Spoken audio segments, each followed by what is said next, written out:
I just wanted to add this quick bonus clip to this video as an extension. Recently, somebody had replied to my comment, which was to a post someone had made, and the comment was basically, what are people willing to sacrifice for anything? And this person, obviously, again, trying to hang on to false hope, started challenging me on what am I willing to sacrifice and do? And trying to explain to this person, I put my money where my mouth is. And in my life, I've sacrificed everything twice in my life. Once in the late 1990s and over the past almost 10 years. And it didn't really matter to this person because they're just tunnel visioned, speaking with their emotions, fear, and they're trying to grasp onto something. But that's very telling when someone can't answer that question. What are they willing to sacrifice? And they're trying to say, well, that's something that you're trying to ask yourself and you're not admitting to, you're not going to do anything. Ridiculous. Just, this is the world we live in. Everyone has a right to be heard. And I can almost kind of understand, as a descriptive that most people use, the elites, why they see most people shouldn't have that right, but whatever, it is what it is.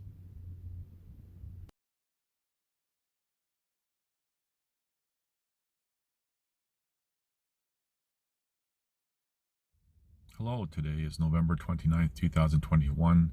The time is 4:32 p.m. I want to do a real short, quick video, more talking about myself, what I'm going through, I guess you can say emotionally or mentally, however you want to describe it. You know, I've been really thinking a lot about everything that I've endured, especially in the past, I guess we can say almost 10 years now in Alberta. And I've shared in a previous video the constant bombardment of different events that were traumatizing to me, still are, and how all that has been put on the back burner. And you know, life is tough as it is without having other people impose stuff. And it could be argued that I was imposing by exposing and whistleblowing the sexual abuse of vulnerable women, sex trafficking, whatever you want to call it, and police, judicial, political corruption. But that would be coming from the people who imposed first.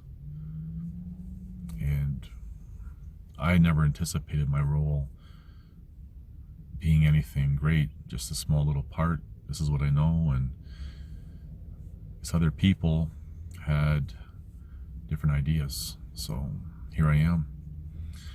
And it's very difficult to plan on my future and to focus on that and move forward when I'm literally just trying to survive right now with food, supplies, gas, paying the few bills that I have. And to think of the future really from my perspective and for people in my position from their perspectives, it's a luxury to think about a future and start planning and doing things. And it's almost, it really brings you down, especially in today's world with current worldwide events and how crazy everything is. And they see how many people are grasping on to whatever hope they can grab onto. And a lot of what I've shared, with regards to current worldwide events, it's not meant to make people feel good. It's a reality. And as I've said in previous videos, it's best to prepare for the worst and accept that, because anything over and above that is just gravy. And watching people grasp for what I would call, as a descriptive, false hope, and for example posting success with court cases and stuff, and trying to, once you look into it, it's like, well, there's no success there.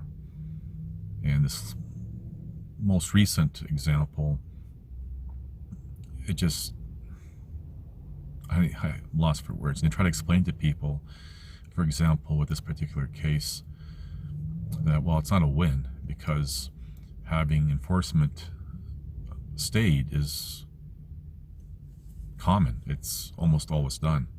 There has to be exceptional circumstances when it's not. And then having people pipe in and try to argue. Just kind of give up. Just have to know when to walk away. And a lot of these people are trying to hang on to that. And again, when you're dealing with people's emotions, you're not going to convince them of anything, especially reality. And I am living in reality. A reality a lot of people are trying to avoid for themselves. And you hear a lot of people take pride, for example, going into Facebook jail and everything else because they're posting stuff. And it's going against some alleged, mysterious, unseen community standards, and whether it be in Facebook or any other social media platform, they take pride in that. Like they're accomplishing something, like they're a rebel or whatever it is, I don't know. And I've said in previous videos, try going to jail for real and having your life destroyed, making those sacrifices for truth and justice and exposing and whatever else. I'm no one special. There's a lot of people like me that you've never heard of, and there's probably people out there that I haven't even heard of.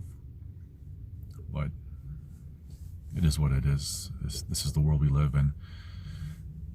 And I keep telling people to endure and survive another year, year and a half, until this phase and this literal 100-year pattern is done. But it's going to be a hard year, year and a half. Make no mistake about it. So I'm just, for whatever it's worth, is sharing that, I'm personally going through a lot, emotionally, mentally, and trying to find some sort of work that I can help myself, and it's virtually impossible right now for me. A lot of people are having to face, for example, not going along with the narratives that are being imposed, losing their jobs or trying to find work.